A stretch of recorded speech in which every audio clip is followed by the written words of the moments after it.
The Blockade of Wonsan, or the Siege of Wonsan, from February 16, 1951 to July 27, 1953, during the Korean War, was the longest naval blockade in modern history, lasting 861 days. UN naval forces, primarily from the United States, successfully kept the strategically important city of Wonsan from being used by the North Korean Navy. The blockade also served to divert communist troops from the front line. North Korean resistance used artillery to oppose the American fleet, although this was mostly ineffective, and the city was heavily damaged by UN naval aircraft and warships. Background: Operation Wonsan. Wonsan was a strategic point during the war, located on North Korea's southeastern coast with a large harbor, an airfield, a petroleum refinery, 75,000 people, and as many as 80,000 troops, including several artillery batteries. After the Battle of Incheon, in which General Douglas MacArthur landed on the northwestern shores of the Korean peninsula, he ordered 10th Corps to make a landing at Wonsan, where they would proceed west, link up with the 8th Army, and then advance towards Pyongyang, the capital of North Korea. North Korean naval forces had been well supplied by the Soviet Union and China with all sorts of sea mines, and they were used as much as possible to defend Wonsan. Soviet military advisors were also employed to create more effective minefields. One of the first objectives of the blockade was to begin plotting the locations of mines and then destroy them. Because of this, the use of minesweepers became a necessity, and eventually dozens would serve in the blockade.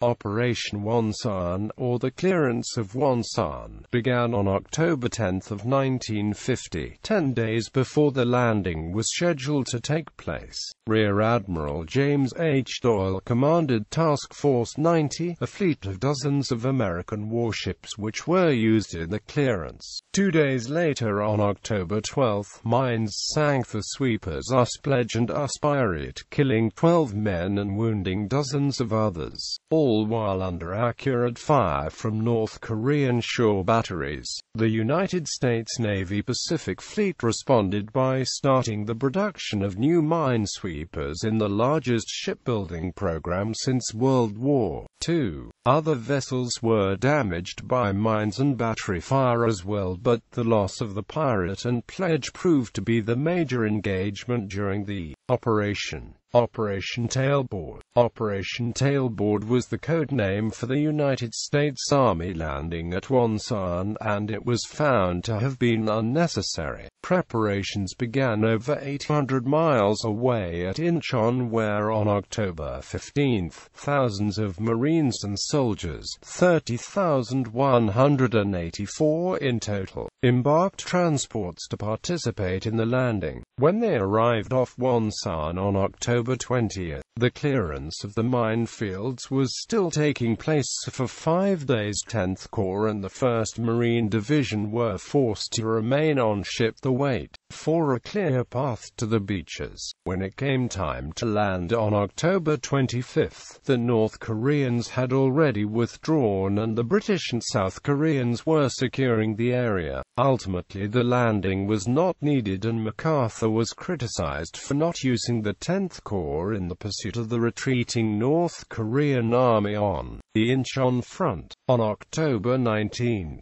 the South Korean army captured Pyongyang, so instead of heading to the American army went north along the coast to occupy Hungnam and the Chosin Reservoir areas, while the 3rd Infantry Division landed at Wonsan in November as reinforcements.